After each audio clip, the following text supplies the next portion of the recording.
I really want to pick on Afghanistan and what you said, that the US government supports the Joint Commission on Reconciliation, Afghanistan and Pakistan.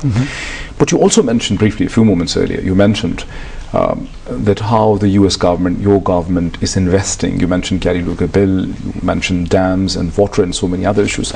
But so many of the analysts I talk to, they point out that on one hand you are investing into the Gary Lugar bill.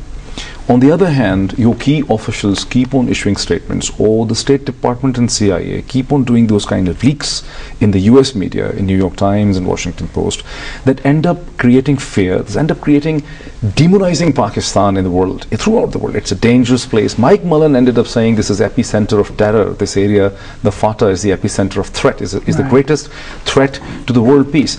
On one hand, you're investing US taxpayers' money in Pakistan. On the other hand, you're saying things, your government is saying things which jeopardize Pakistan, which demonize Pakistan, which create doubts and concerns in international investor, not to talk of the US investors or the European investor.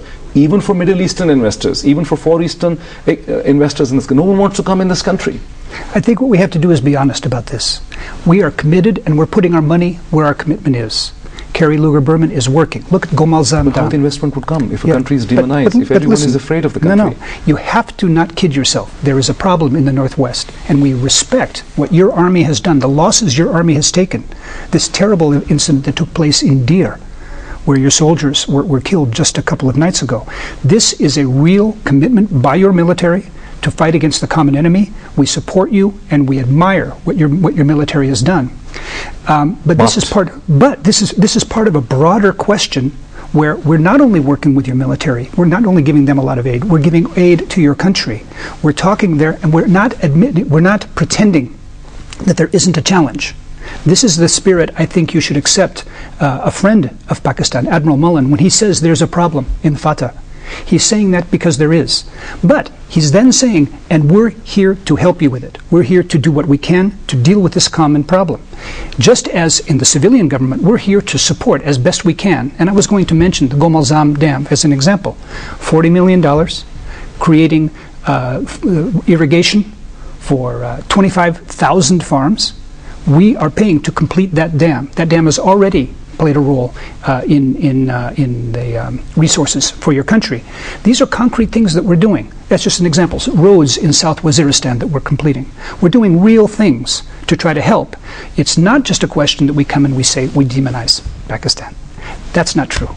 We are honest with you because you're your friends. We respect you, and we expect the same from you. And believe me, I get lots of blunt advice in this country, and I appreciate it. People are honest with me. They tell me what I think I should do, and I've learned a lot. But Ambassador, this is precisely my question is. On one hand, you're pushing US taxpayers' money into this country, and the objective is to stabilize the economy. On the other hand, there are actions, there are statements, there are leaks that end up demonizing this country, this creating fear. Your government's money is not going to stabilize Pakistani economy. Pakistan needs to do trade, Pakistan needs to have investment, Pakistan needs to have international relationship, it has to have cricket matches, hockey matches. If this country is so feared, this country, you live here, this is not such a dangerous country. But if the American media, if the European media keeps on demonizing this country is shown as the worst place on the planet Earth, no one is going to come over here. Let's work together on this image. I've worked, for example, with your ambassador in Washington. He's a very savvy guy. He understands this image question. But image has to be built on substance. We have to be building on reforms. We want to help you with reforms, economic reforms that will allow for the flourishing of your economy. Part of our motivation in trying to help you have better relationships with India is we see India as a potential place for investment, for jobs, for training, culturally similar to you, a place where you can actually get over the problems of the last few years by building economically. We want to open up, we want to reintroduce legislation that will make our markets more accessible to you. It's very difficult for us at home, and we try to admit markets more accessible to your goods. But that is what the problem is. It is a problem, and I admit freely that you should have more access. And those people who are working on this issue... But the access is not coming. It's not coming, but we're trying. It's 8 years. We're trying. It's happening. You see, your visitors, when our visitors come to see you, Your Excellency, with due respect, they raise, and we're on it. Your Excellency, due respect, 3 ambassadors have changed. two governments have changed in the United States, the Bush administration, the Obama administration. You talk to any serious students of economics in this country or trade or commerce in this country, he'll tell you American aid is not going to change Pakistan. Pakistan's textile sector, the leather sector, the other sectors need, it's a tiny issue. Pakistan cannot have a huge market access in the United States. The teeny weeny market access is not being provided. 8 years of foot dragging, reconstruction opportunity zones. Your governments do not spend the political capital in helping Pakistan. It's easy for you to give the aid. With a $14 trillion economy, $1.5 billion, which also increases your footprint in this country, it's easy for you. But opening up the market access, the negotiation internally, you don't do it. Right. And you're right. And I take those criticisms that we need to work harder on market access. Absolutely. We need to push forward on ROZs. We raise it with every congressman, and in fact, many of them are receptive. Same thing on the question of whether we're using our money well. And $1.5 billion, that's not a small amount.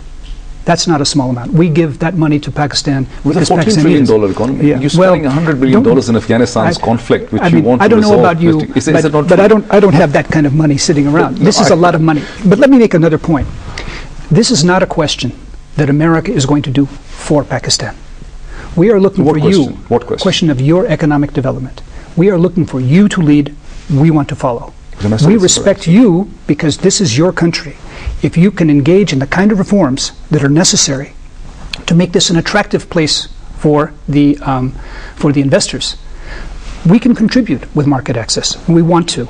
We can contribute with the assistance that we give, and we want to. But I agree with you. We don't want you on assistance forever any more than you want to be on assistance. We want to see you strong, on your feet, and in a sense able to compete in the world markets. That's our goal. And the way to do that, in addition to working with us, in addition to trying to create the security that we invest in with your military, to create the assistance, we also want to see, and we encourage, sometimes bluntly, we encourage reform, expansion of the tax revenue net, the work on opening up your economy.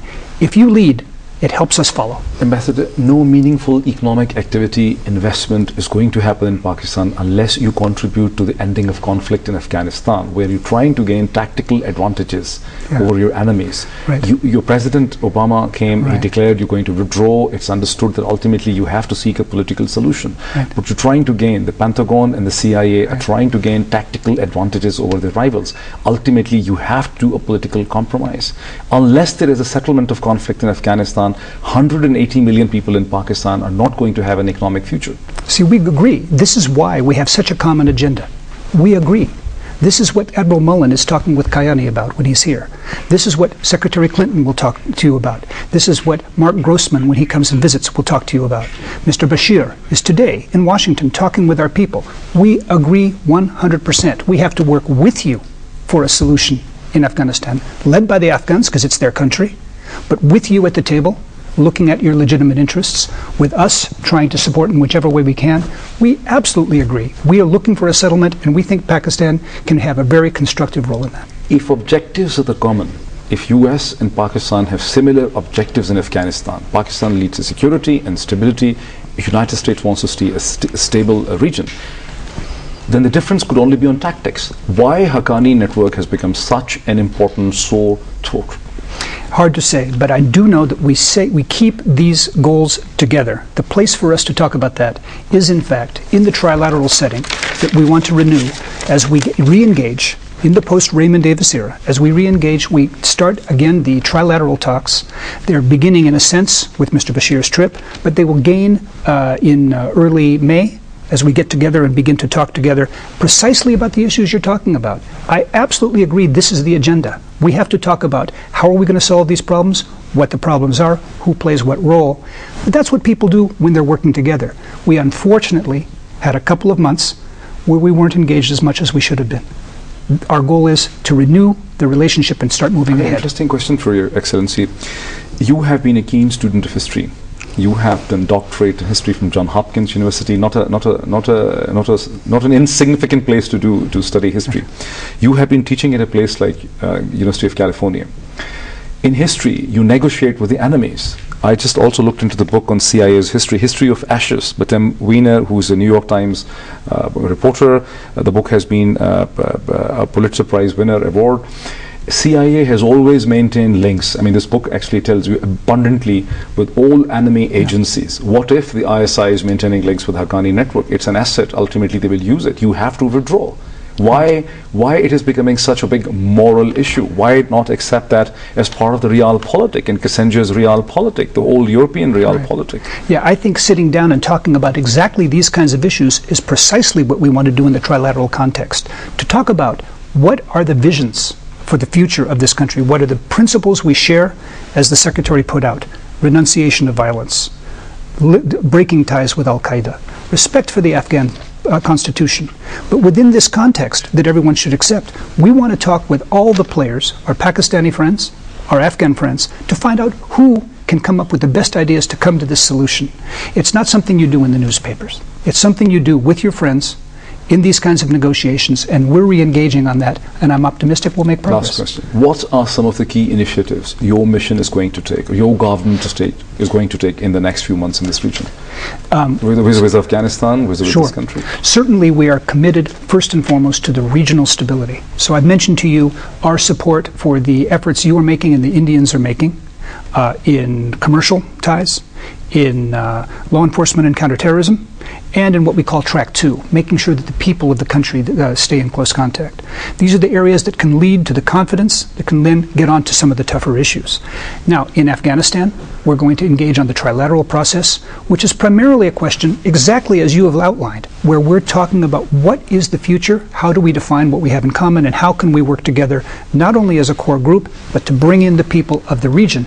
So just those two initiatives are things that are very important to you, very important to us, and it's an evidence to me of that's where the friendship is. It's tough. These are tough jobs, but friends get together and do these kinds of things, even if they disagree about some details. If I, as a journalist, throw just one last greedy question. You actually settled your issues with the Soviet Union, the former Russians. You hated them at one stage. You became friends with China. You're also friends with Vietnam. You continuously tell us to be friends with India. Cannot you actually negotiate with the Taliban?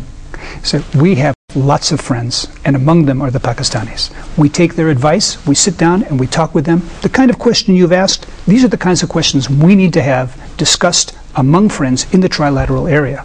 But let me use, as you talked about my past, I've worked in countries like Poland, who have terrible, bloody pasts with their neighbors. Poland, Russia, Poland, Germany. Look at them now. This is one of the booming economies of Europe because they have good relations with their neighbors. This is something that I think Pakistan, Afghanistan, Pakistan, India, you can do the same. It takes time, it takes patience, and it takes trust. And this is one thing that I will say. When General Mullen talks about this, we agree. We have to work on the trust deficit. We're committed to doing it. And there's a way that I like to do it at my embassy, which is not just to talk about politics, but every once in a while, like a couple of nights ago, to have someone like Zain Suhor over to the house, to really get an appreciation of your culture, your music, the beauty of your country, so that our people, as they work during the day, to talk about law enforcement, to talk about assistance, also realize with their hearts what a country this is. And it really is a fabulous place. Thank you, Ambassador. Thank you. Is this okay, the handshake?